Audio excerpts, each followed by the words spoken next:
Ok, seguimos entonces. No, estamos como el Festival Manuel Trujillo Durán. Resist- Empecé. somos- Resistimos, somos la flor que nace y florece en el abismo. Bueno, lo último, tomar la idea, yo quería, para culminar el marco en el que nos estamos moviendo, yo cerré diciendo que aparte de toda la artesanía de la que vamos a hablar ahorita y de la búsqueda que tiene que ver más como cómo construir, yo comentaba que la gasolina que llevó todo y que nos dejó y que nos, y que nos condujo durante todos estos años fue ese sentimiento profundo que viene de lo que hemos vivido como venezolanos, ¿no? Que esa transformación profunda, tan dolorosa y que bueno, que nos tiene ahorita al borde de la existencia. Entonces, y yo comentaba que ese sentimiento que es un grito, como una especie de grito que es parecido un poco a la rabia y que se va transformando, pero que eso es lo que nos fue llevando a buscar por aquí, por allá, tratar de entender cómo armar aquello, al mismo tiempo de producirlo, ¿no? De hacer posible que materialmente fuese posible. Entonces, esa fue como la última parte No, para eso es muy, culminar la introducción.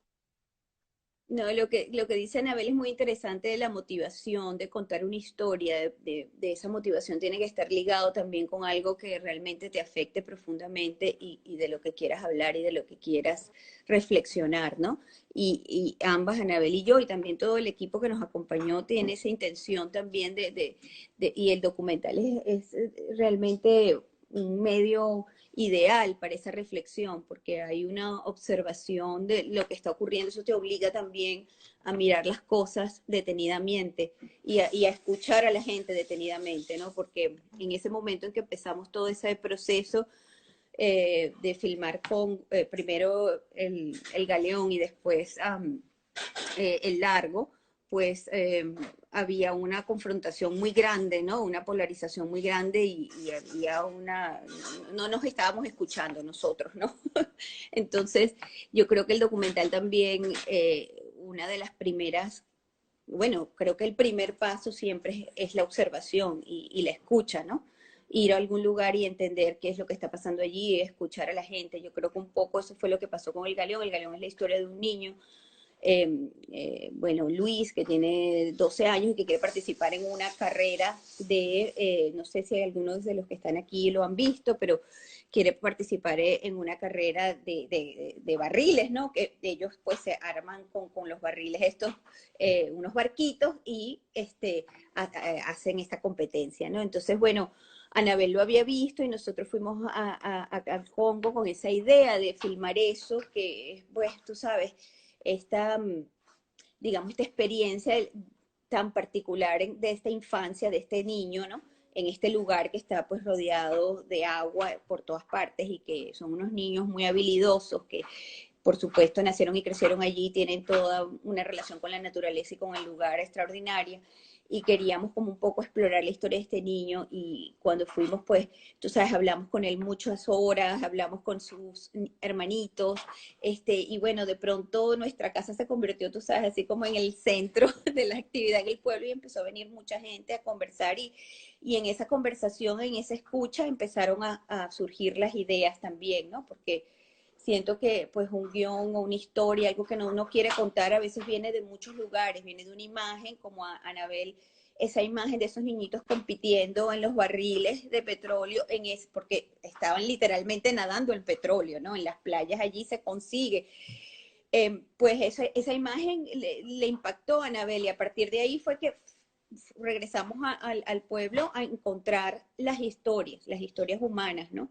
Lo que está detrás de esa imagen, ¿no? Entonces, una de las primeras cosas también del trabajo documental o como lo que nosotros hemos aprendido también haciendo es que es muy importante pues todo ese proceso de investigación y de observación y de estar allí viendo y entendiendo que ¿sabes? ¿Qué es lo que ellos quieren contar naturalmente también? ¿Qué es lo que la gente quiere hablar, ¿no?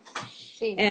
Claro, sobre una base y un poco ese también es el tema que, o sea, el documental es como un acto de fe, pero absoluto, ¿no? Porque realmente uno está allí entregado a la vida y ser lo suficientemente perceptivo, abierto y perceptivo y decir esto es, pero esa base en el caso del galón es que el todo era muy simbólico del hecho de que estos niños, el Catire y sus hermanitos, participaran en esa, primero que esos barcos se hacen a partir de los galones de gasolina que se usan en los peñeros, ¿no? Y eso nosotras buscamos la manera de visualmente relacionarlo con los barriles de petróleo que tú los ves en las casas y qué sé yo, y cómo la paradoja de que ellos están de verdad nadando en en el agua full de petróleo, en el lago de Maracaibo, que es símbolo de petróleo, y literalmente petróleo, y que no reciben, y que hay un divorcio absoluto entre los beneficios y todo lo que significa el petróleo, que es el progreso de esta última época, la idea de progreso de esta última época, y simboliza riqueza, ¿no? Y entonces el venezolano que tiene nosotros que tenemos esa idea de que somos esa idea de una riqueza que uno nunca termina de entender, ¿no? Y todas esas cosas las íbamos hablando y teníamos el poder de saber que estábamos en una base que era ya de por sí expresiva. Entonces, yo creo, apunto a esto porque entregarse a un documental como es ese acto de fe, yo creo, viéndolo en el tiempo, creo que es importante que uno tenga, o sea, que haya un mínimo de expresividad en lo que uno y de trascendencia en el tiempo que estamos viviendo, ¿no? De significado, que signifique algo que sea poderoso de comunicar y que nos exprese a nosotros mismos. Y nosotras estábamos como claro, con esa paciencia, esperando, hablando, etcétera, pero sabíamos que estábamos en que nos está, Claro. que simbolizaba, ¿no? Y no, y eso es lindísimo lo que estás diciendo, porque yo siento que esa es la gran, eh, el acto de balance que hay que hacer en la historia documental, ¿no? Que hay que tener muy claro cuál es la historia que quieres contar y qué es lo que quieres contar. Y digamos, eso tiene que ver también con uno mismo, con esa es la subjetividad versus la realidad, ¿no?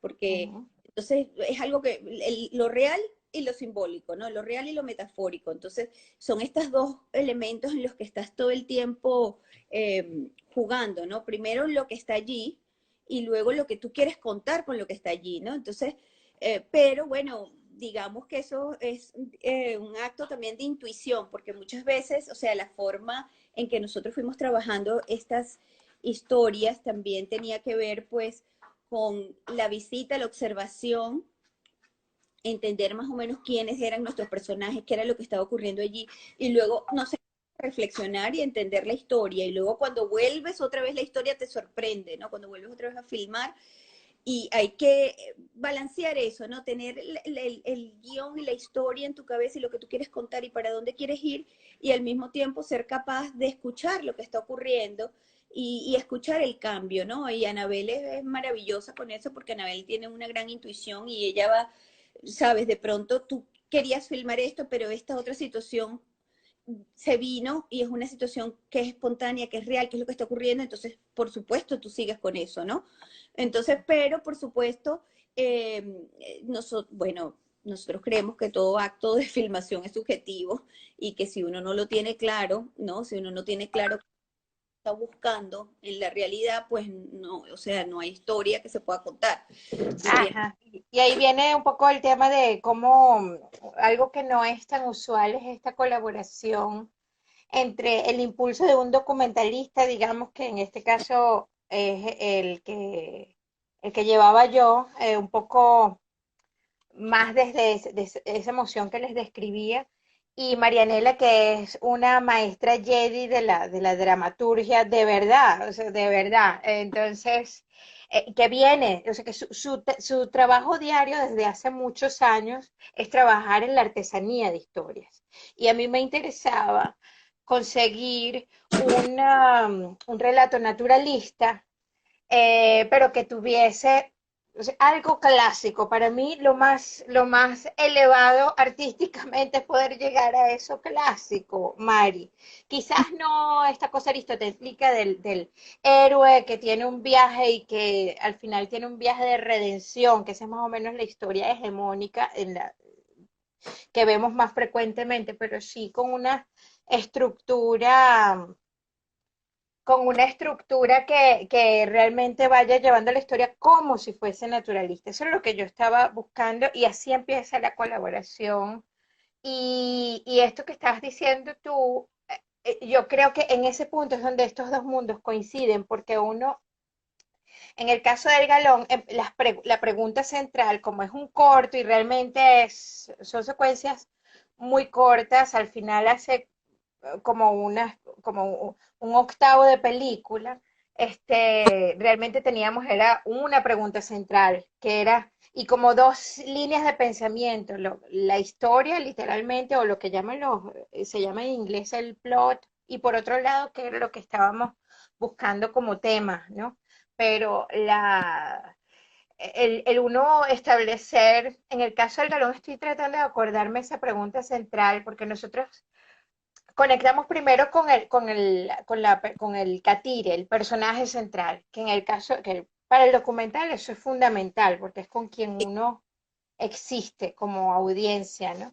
Y ya una vez que teníamos claro que era con el catire, hacemos una entrevista con él, con el niño, con su familia, pero toda dirigida como a entender cuál era la historia y cómo la íbamos a hacer, los detalles del evento, de la anécdota, de cómo ellos hacen para agarrar el barril y tal, y cómo es la competencia, todos esos detalles, que es como la superficie, y nosotras en ese esqueleto íbamos introduciendo las cosas que iban conectándonos con la historia más grande, que era, por ejemplo, estamos en un lago que tiene una explotación extracción industrial de petróleo, eh, etcétera, etcétera, que lo van a ir viendo en el cortometraje. Entonces, luego de esa entrevista central, ya nosotras íbamos entendiendo qué nos iba haciendo falta, ¿no? Y en esa entrevista central estamos sentadas, Mari, yo, la persona Robin Todd, que hizo la cámara, estaba Arsenio Hernández, que es el alma de estas películas, conguero y cineasta de corazón. Lamentablemente no está aquí, pero le voy a mandar el video. Él es realmente el alma de esta película. Estaban, o sea, nosotros allí haciendo la entrevista a estas familias, teniendo muy claro qué es lo que estamos.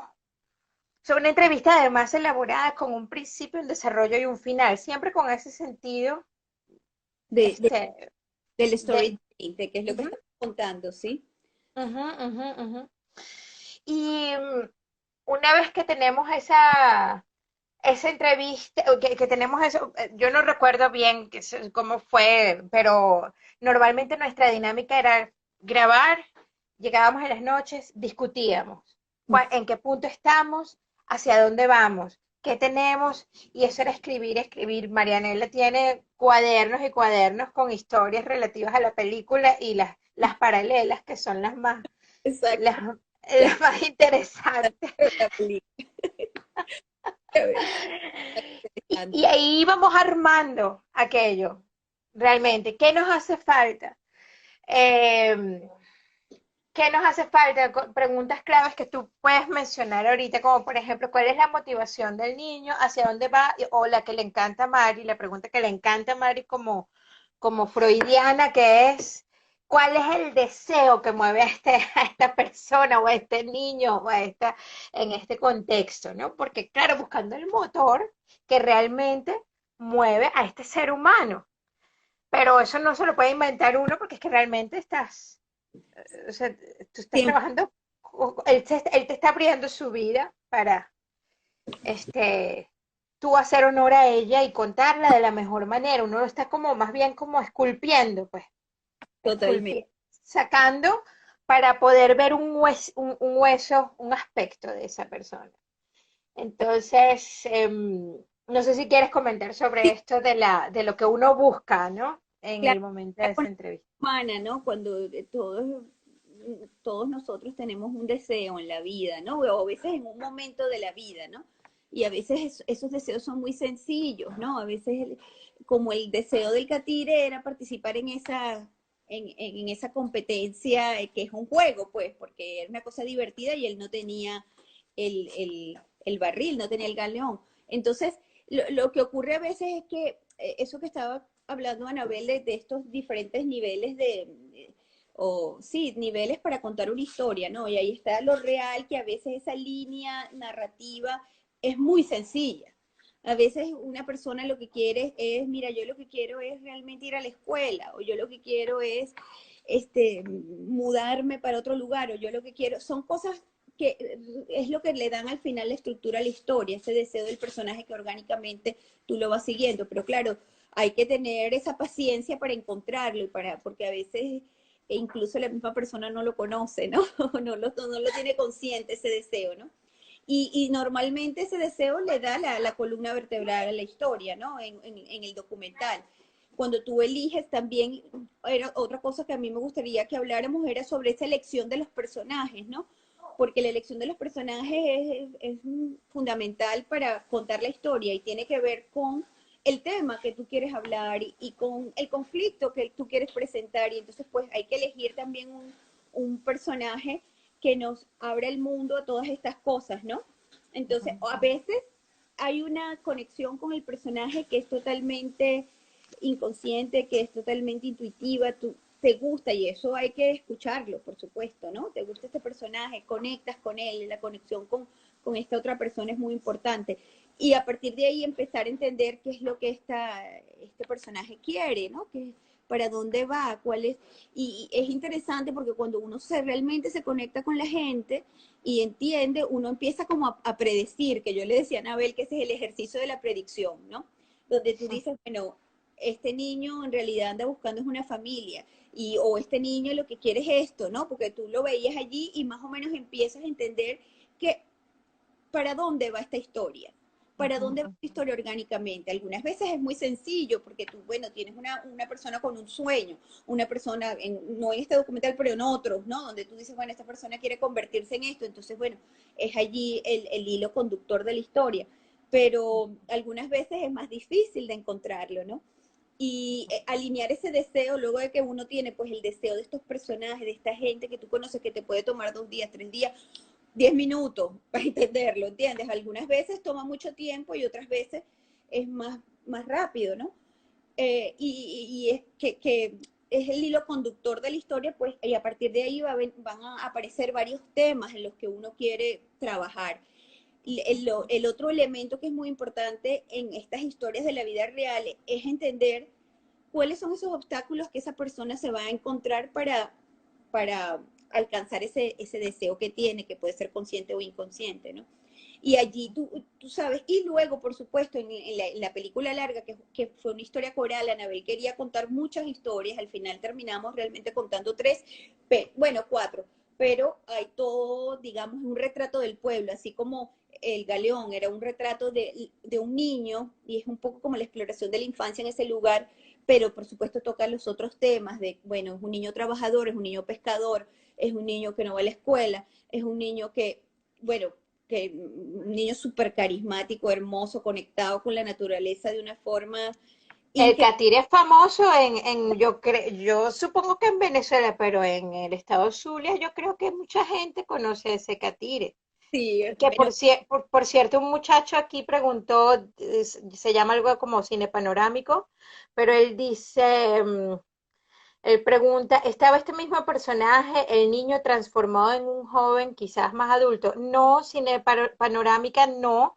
El corto es un periodo de tiempo muy específico. Él tenía en ese momento, parecía como de 10 años, pero quizás estaba un poquito más Tenía- grande. Y nosotros continuamos el proceso y esos hermanos se mudaron a Barranquita y el Catire, por si lo conoces, si no lo conoces, seguro lo vas a ver el corto y lo vas a reconocer.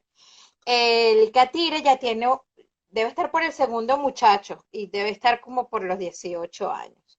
Y trabaja como marino de pesca en Barranquita, de pesca de cangrejas. Así que si tú quieres hacer la siguiente, la secuela, él está esperando porque él es o sea, es muy carismático, pero yo creo que su carisma tiene que ver mucho con que él quiere que lo filmen, Mari, que eso es un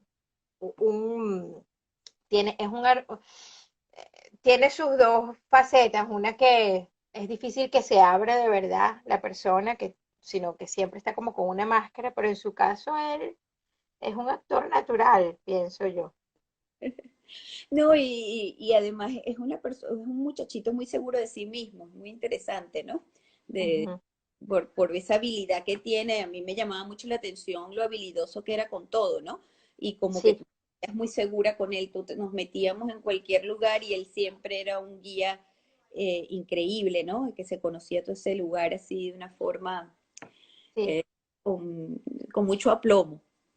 Hay otro aspecto que me parece, del cual yo, Mari, aprendí, pero o sea, para mí fue una enseñanza de vida haber trabajado contigo, que me lo llevo como un tesoro para el resto Sí, de también. la vida. Y es, claro, o sea, es que hay varias cosas que hicieron una suerte de método, pienso yo. Una, esta que estás comentando sobre la selección de la persona que luego se convertirá en personaje en tu película, pero la selección de quién va a ser ese centro y por qué, cómo esa persona expresa. Luego está el deseo y está algo que también es fundamental para tener para lograr hacer una historia aprehensible, que es tener un evento, que ya lo teníamos, que era este tema de la carrera, ¿no? Y entender dentro de eso cómo ese deseo se consigue con estos obstáculos, cómo articular esos obstáculos, Ujú. cómo además, y ahí viene un poco como el arte del cineasta, independientemente que sea documentalista o no, pero ese arte bueno, es como exagerar un poco la cosa, es como ponerle la lupa a ese momento. Ponerle la lupa. Ujú. Y cinematográficamente narrarlo de una manera que cuenta una tercera historia. O sea, hay alguien que está observando y que Ah, está haciendo, y que está haciendo un acento en un detalle, en un am, y en ese camino, otra pregunta, tercera pregunta, pero quizás no la más, es muy importante también, que es esto de conseguir cuál es la cosa que desata la acción ujú. en el relato, que los americanos le dicen inciting incident. Exactamente. Pero, pero en eso uno ocupa gran parte del tiempo de esas post-grabación, cada día de cerrar el día de grabación, sentarnos a comer con un cuaderno, discutir qué fue lo que hicimos el día de hoy. Bueno, esa es una de las preguntas, de las tres preguntas claves para uno poder continuar.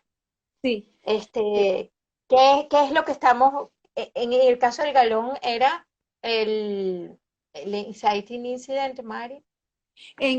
No, era la existencia de la carrera y que él no podía participar. Ahí comienza la historia Claro. con el deseo de Ah, que ok. carrera y él no puede participar. Entonces, ¿qué hace? Fíjate cómo tú lo expresas. Exacto. Nosotros, digamos que nosotros estamos en ese punto en el Congo Mirador después de comer y decimos, ok, eso es lo que tenemos que buscar. Y entonces la pregunta del cineasta cuando haces este trabajo de colaboración con un dramaturgo es, ok, ¿cómo filmo yo esto? Y es lo que eso empieza como a dirigir dirigir la mirada y saber qué es lo que vas necesitando para ir narrando. Ujú. En este caso, que era, bueno, cómo expresar el deseo de él y que él no puede. Ahí es cuando nosotros dijimos, bueno, cuando él ve a otro niñito con un barril, dándole el barquito al galón, tenemos que buscar la manera de filmar eso. Cómo filmarlo es también el tema, como para expresar el sentimiento del niño, desde qué punto de vista. Entonces nosotras elegimos un sobre el hombro del catire y al fondo ve a este niño dando vueltas con su barril, que son cosas que ocurren, pero que tú tienes que estar listo para estar sensible al momento para decir, oye, ahí está el chamo dándole vueltas al barrilito, en ese punto de luz radiante del lago de Maracaibo, del Gran Coquibacoa, así en su máximo esplendor a las 3 de la tarde, ese niño dándole vueltas al galoncito, yo me le pongo por aquí encima del hombro al catire. Primero eso, porque ya sabes que el muchachito se te va a ir, el otro niño se te va a ir, el gatico. Y después hacíamos el contraplano y buscar esa manera de conseguir ese momento sensible que te permitiera a ti después en la edición ponerlos y significar la añoranza, que es algo que, ¿cómo lo pones, no? ¿Cómo lo expresas tú? Entonces, yo lo comento de esta manera como para tratar también de dar esa artesanía, pues, de cómo ir.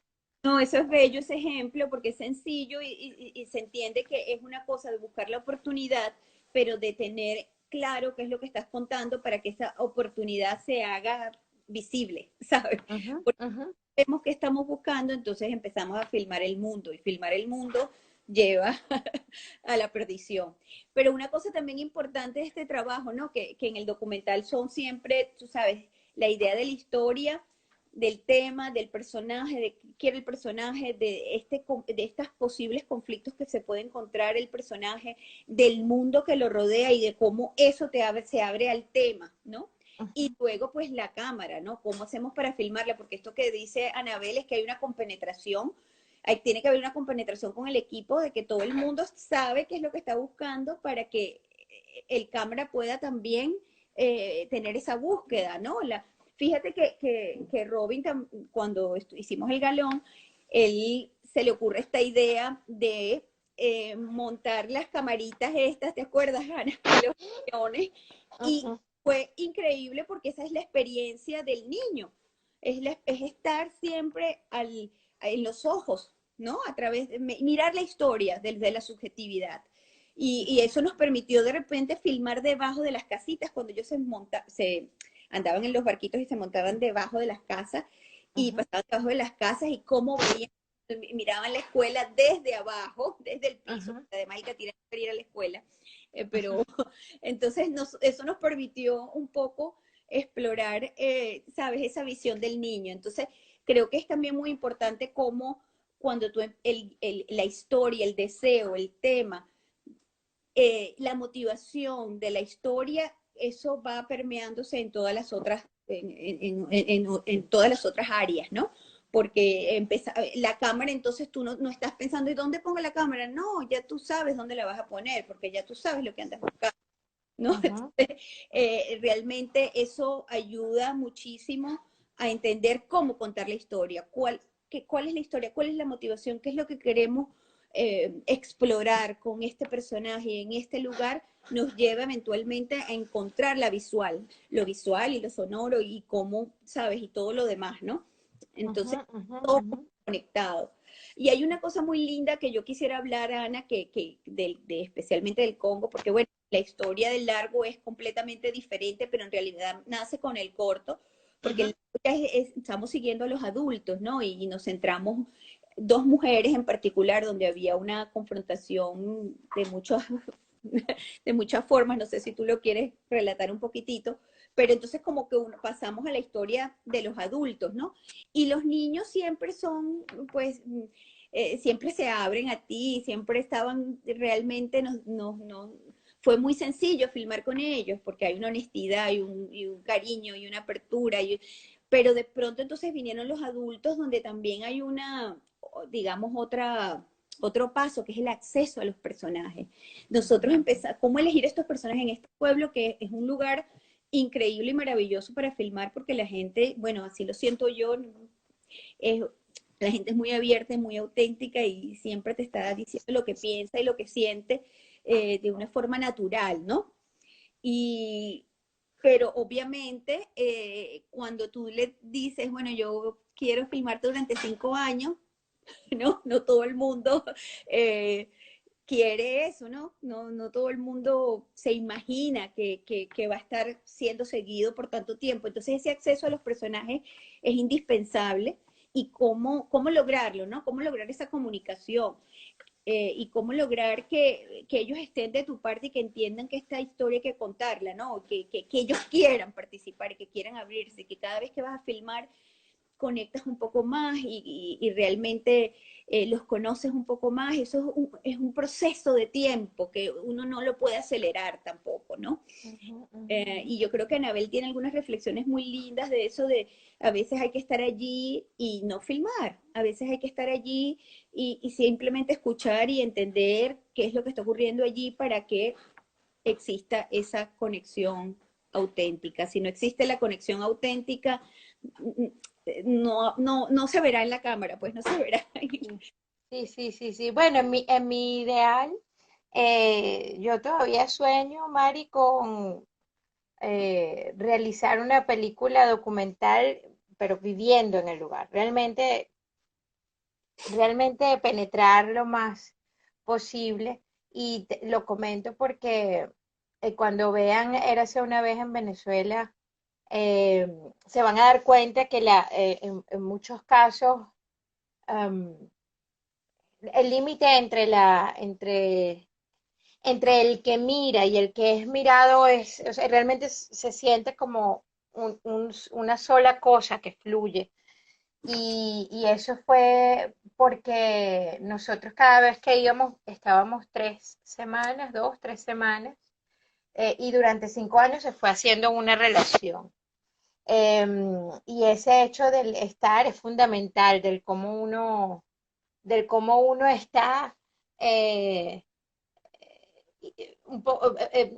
tratando de llevar las cosas a un nivel en el que somos seres humanos, somos distintos, porque no podemos pretender ser congueros. O sea, el primer año Arsenio nos traducía prácticamente lo que decían los congueros, porque hablan rapidísimo y además gritado entre casa y casa. Y tú uno que, ¿qué?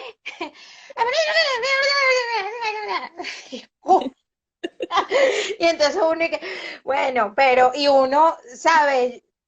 Tú, la niña de Valencia, y yo, la niña del oeste de Caracas, no, venimos a este mundo que además que está todo sobre agua, y hay toda una cultura distinta. Mucha gente la debe conocer en Maracaibo. Yo espero que lo conozcan. Si no, por favor, háganlo de inmediato. O sea, apenas abra la cuarentena, tienen que ir para allá. Porque es un mundo, es otro mundo y es maravilloso.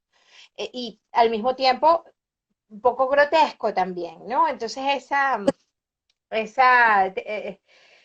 tiene en lo visual, y otra vez vuelvo al tema de que teníamos de, de partir de una base que de por sí sea expresiva, y es que recuerdo que en un principio nosotras hablábamos de Cabruja, por ejemplo, de esas imágenes que daba Cabruja sobre Venezuela, en la que decía, somos como un campo minero o como un hotel en el que la gente llega y se va, se sirve y se va, y esa imagen de ser el campo minero allí es muy evidente.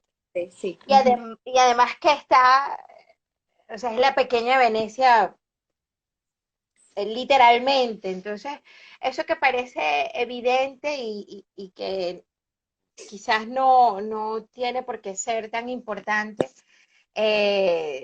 yo creo que sí son cosas que de manera muy simple a uno lo llaman, ¿no? A ver, simplemente a ver.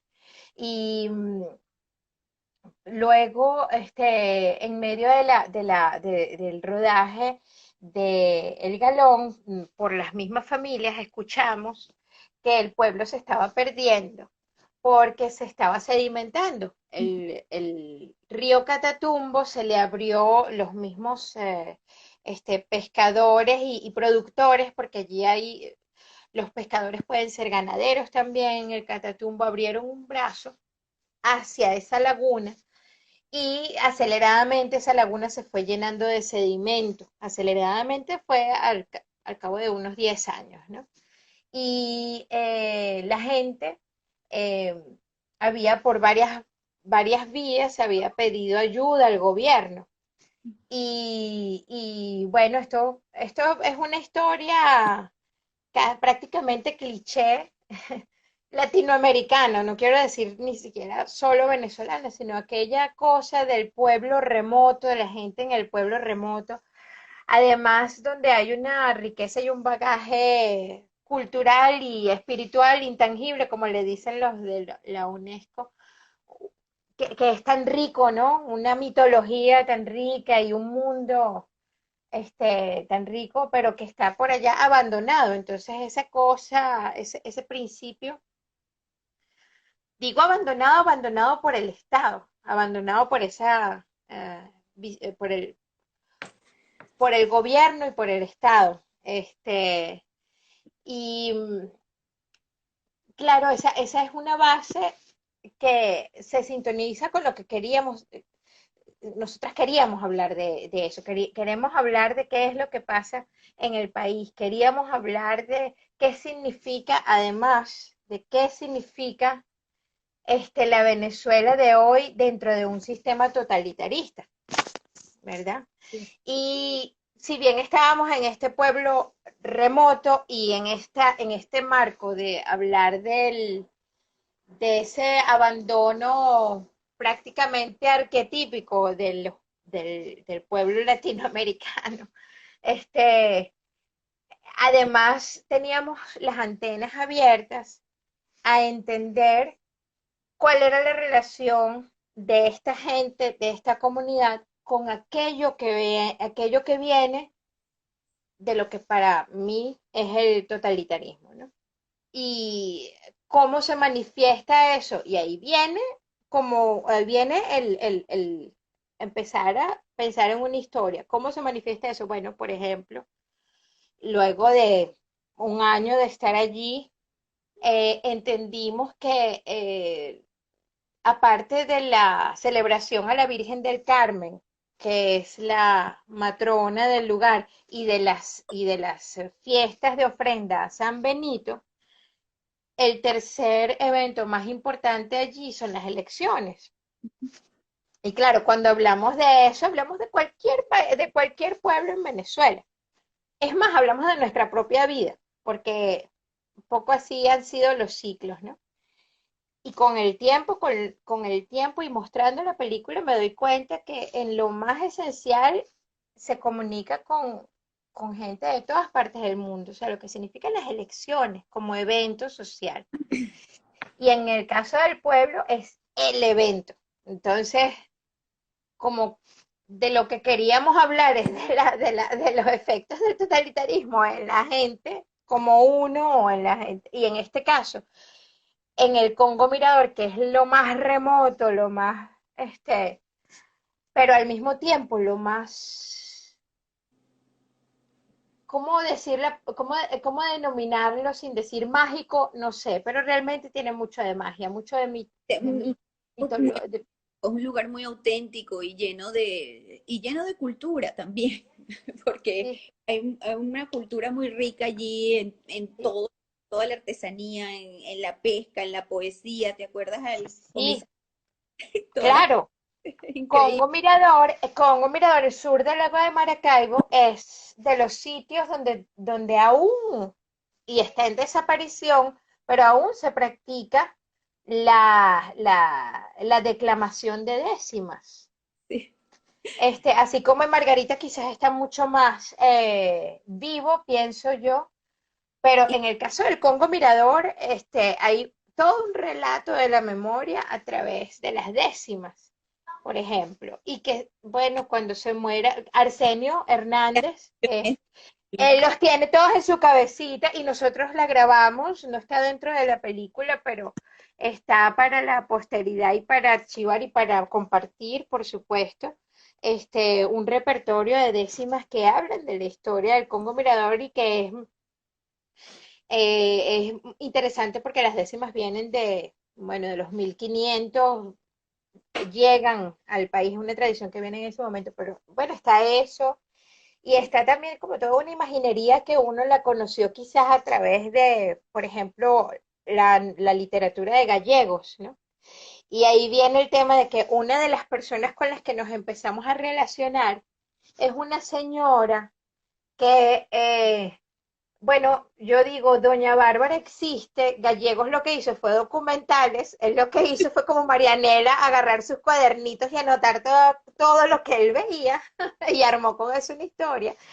Y esa señora, Doña Bárbara, no se llama Doña Bárbara, se llama Tamara Villasmil y es como la líder del pueblo, representante del PSV, la que tiene los recursos en el pueblo, la que tiene la flota de motores, la que tiene acceso a los eventuales trabajos que da PDVSA allí, que son trabajos un poco, bueno, trabajos marginales, por ejemplo, porque allí se hacen, por ejemplo, las brigadas de recoger petróleo. Paradójicamente, esos son los trabajos que se reciben en el Congo Mirador. Bueno, vamos a recoger el petróleo y lo ponemos en bolsa. Y esos trabajos son administrados por, por Tamara, pero al mismo tiempo Tamara, con el tiempo también nos fuimos dando cuenta, es la persona que moviliza todo lo que se podía movilizar en el pueblo. Ujú.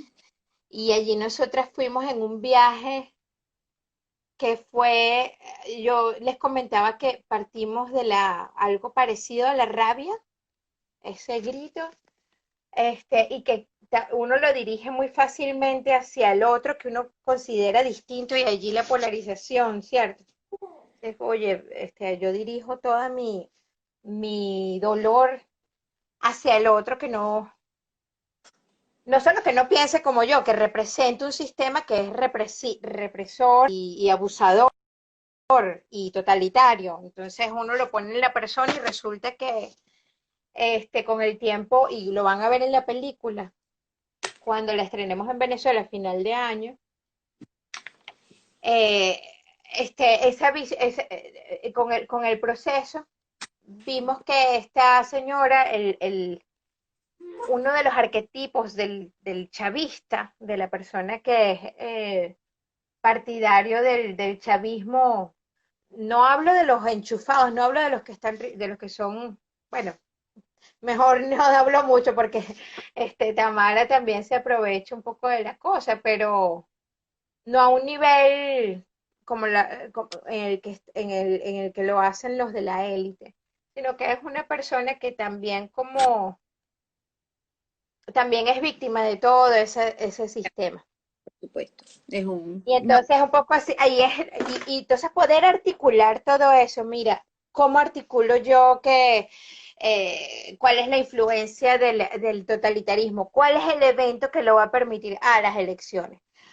¿Cómo ahí ya de una vez el conflicto hay otro personaje que es como los que se enfrentan son la líder Tamara Villasmil y la maestra de la escuela, que es opositora, pero de closet, porque estás en un sistema que si no eres estás en una comunidad que si no eres del partido, este, no, te execran y en el caso de ella la quieren sacar de su posición de maestra y quieren poner a una persona que es del partido. Si les parece conocida esta historia, bueno, y de eso se trata, que vimos elementos que son los que estamos viviendo, los que hemos vivido durante muchos años y que expresan este, mis dolores, mis propias historias de familia, las de Marianela, las obviamente. de mis amigos, las de ellos, ¿sabes? Y que poco a poco uno bailando y que expresan a un país. Eh, Y, entonces, y ajá. no, y la idea también, esto que está diciendo Ana, también un poco como para cerrar un poco con la cosa de la historia, de cómo la fuimos construyendo, por supuesto estaba allí, que era lo que elegíamos, ¿no? Por supuesto, que unía a todos estos personajes, a estas dos mujeres que estaban enfrentadas, además, unía algo que era el pueblo. Las dos querían salvar el pueblo, ni nadie se quería ir de allí, porque a pesar de las cosas sórdidas que ocurren en un lugar, como dice Anabel, mágico, auténtico, diferente, es un lugar donde uno se siente muy bien.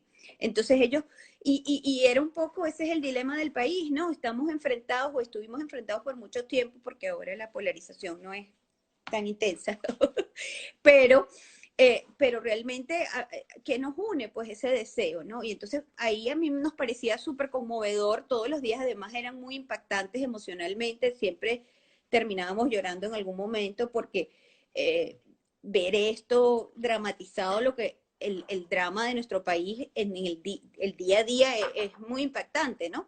De entender además que ellos intentaban salvar el pueblo, pero que casi que no había forma de salvarlo, ¿no? Y en medio de todo esto, estos conflictos, ¿no? Que nos reflejan muy bien. Entonces, claro, tan pronto cuando uno observa y uno escucha, empieza a encontrar también esa historia que uno quiere contar, ¿no? La empiezas a encontrar porque eso fue lo que hicimos, encontrar ese hilo conductor que atravesaba todos los personajes y luego pues seguirlos a cada una en su deseo, ¿no? En las dos mujeres que son las principales, pero también teníamos una niña y a otros personajes secundarios que nos van contando esa historia de la comunidad también, ¿no? Entonces, de allí viene también esa cosa de cómo construir lo real y lo simbólico, ¿no? Lo real y lo metafórico, y cómo pues usar una cosa para hablar de la otra, ¿no? Que al mismo tiempo, o sea, es lo mismo, pero que hay allí en esa construcción de la historia, ¿no? Hay esos elementos que hay que poner para poder tejer el tema en el que queremos expresar, ¿no? Ujú, Eh, ujú, ujú. Y eh, en ese sentido, se fue como desarrollando un método, o sea, esto, digamos, la película se enmarca y el estilo de estas dos películas se enmarcan en lo que llaman el cinema verité, realmente ese es digamos, el estilo en el que se mueve, más en el detalle de cómo lo estábamos haciendo influyó el hecho de que, bueno, este mismo sentido de principio, comienzo, final, lo usamos para todo, para las entrevistas, para, por ejemplo, a la hora de grabar, si íbamos con Natalie, la maestra, vamos a grabar. Natalie está preparando la escuela porque se va a celebrar el carnaval. Entonces está preparando la escuela y tal. Entonces ahí vamos desde la mañana, cuando empieza a cortar, todo el proceso hasta que ese concepto ya está listo. Escuela preparada. Y eso puede tomar, claro, todo el día, muchas horas de no grabar, muchas horas en que todo el equipo estamos conversando con Natalie y tal. Todo eso además tomó un tiempo porque por ejemplo, John Márquez, que luego toma la posición hubo un primer director, un primera persona en cámara que fue Robin Todd, que comenzó el proyecto y luego entra John Márquez y en ambos, y en el caso de John, por ejemplo, ese entender que no estamos en un set de grabación, que lo importante no es que estamos grabando, lo importante es lo que está enfrente de nosotros, lo importante es cómo nosotros estamos aquí y que allí tú como que escurras la cámara y le pongas su lugar que es en el medio así de frente, con lentes además cuando yo hago cámara, yo voy con lentes que voy cerca de la gente, realmente cerca, eh, porque es como me siento yo cómoda, ¿no? Para poder entender qué es lo que para poder, cada cosa que grababa, la idea era que funcionara como una secuencia y llevarlo hasta la culminación de lo que de lo que empezamos a grabar. Y que funcionara como de repente tú cortas de eso una minimísima parte, pero pero pero que tuvieses la oportunidad de tener el final de eso es esencial para poder, al final uno tiene una serie de secuencias, en el caso de Érase una vez en Venezuela, fueron entre 60 y 70 secuencias, cada una, o sea, yo iba como, las cortamos primero en media hora y después a 5 minutos, y esas son como tus barajitas, y con eso viene otro proceso que es como para otro live, pero eh, porque fueron 2 años de edición, pero, pero, pero el principio es el mismo para todo. El principio incluso de la toma en particular que estás haciendo. O sea, esto que tú estás siguiendo ahorita no es que tú lo vas a cortar como que, ay, bueno, ya tengo la foto. No, es que esto no funciona como una foto. Es que esto es un movimiento y tiene que llegar, o sea, el movimiento tiene además como un punto alto de energía y después baja, y entender cuándo realmente cortar es el mismo principio, desarrollo, final. Final. Así es, como aplicar todo el storytelling de todo la película a las pequeñas secuencias, ¿no? Es igualito. Esto comienza aquí. ¿Qué quiere esta persona? Bueno, está arreglando la escuela para el carnaval, quiere que la escuela esté bonita. Y entonces centrarnos en qué es lo que ese personaje está buscando hasta el final. Logra que la escuela esté bonita, logra que los niños vengan, logra que la comunidad se divierta. Lo que sea que esté ocurriendo es concentrarse en esa secuencia como si fuera una mini película ese día, ¿no? Sí, Y, sí, sí, sí. y, Claro, terminas con una cantidad de material increíble, muchísimas horas. Pero, por ejemplo, en la toma, en el caso de eso del carnaval, tú tienes un detalle, ella corta esto y está ahí fajada cortando esto, tú estás ahí grabando cómo ella lo corta, ves la expresión, después busca, o quizás no ves la expresión, sino lo haces con otro plano extra, pero es importante ver los ojos. Y después esperar hasta ver el resultado emocional de ese instante, eh, es también, yo creo que fundamental para realmente tener empezar a desarrollar una relación constantemente viva, que se va regenerando, y que tu mismo interés como cineasta no se mantenga vivo, ¿no? En cómo explorarlo cinematográficamente como lenguaje. Sí, Ana, o sea, ya se nos está acabando el tiempo aquí en el live, entonces quizás podemos hacer como unas pequeñas conclusiones de lo que conversamos y de lo que nos parece interesante de esta experiencia. A mí una de las cosas que yo más aprendí pues haciendo estos proyectos con Anabel es un poco eso que comentaba antes sobre ese balance que existe entre la historia, el tema y lo que andamos buscando y cómo hay que tener muchísima claridad y hay que escribir muchísimo, casi como si fuera un guión de ficción, pero al mismo tiempo tú debes tener, digamos, esa intuición en el momento de filmar y estar allí y decir, bueno, ¿cuándo hay que seguir otro camino, ¿no? Cuando este camino que nos planteamos o cómo esta nueva situación que está ocurriendo en la realidad realmente es mucho mejor que la que yo pensé que debía filmar, ¿no? O que es mejor para la historia que yo quiero contar. Y a mí me parece eso el acto más hermoso, o sea, como el elemento más hermoso del documental, que es la sorpresa, ¿no?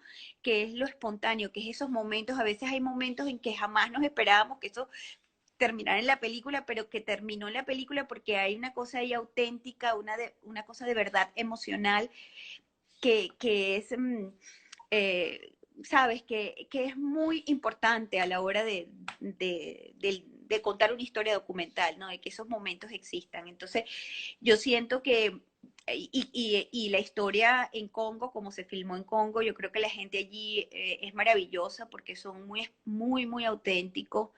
Eh, aunque a veces cueste el acceso, por ejemplo, con Tamara tomó un tiempo, eh, realmente creo que existió una conexión muy interesante que nos permitió tener esa experiencia de seguir esa autenticidad, de seguir ese momento, de seguir eso que estaba ocurriendo allí. Y esa es como la puertecita que se abre a esa verdadera realidad, la realidad de los personajes que estábamos siguiendo, ¿no?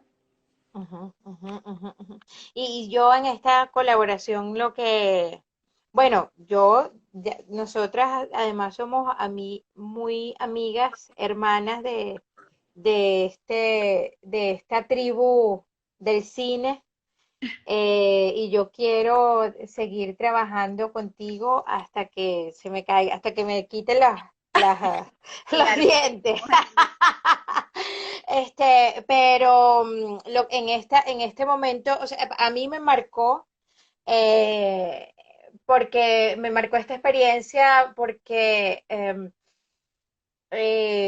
siento que pude, me siento más en posesión de una artesanía, de un saber, de qué preguntas hacer para poder, eh, la estructura es muy importante, esencial para poder comunicar, porque si no la hay, entonces aquella cosa, uno tiende a ponerse críptico. Y esto lo digo porque a mí me pasa y en mucho de la narrativa audiovisual nos caracteriza un poco esa cosa un poco críptica, ¿no?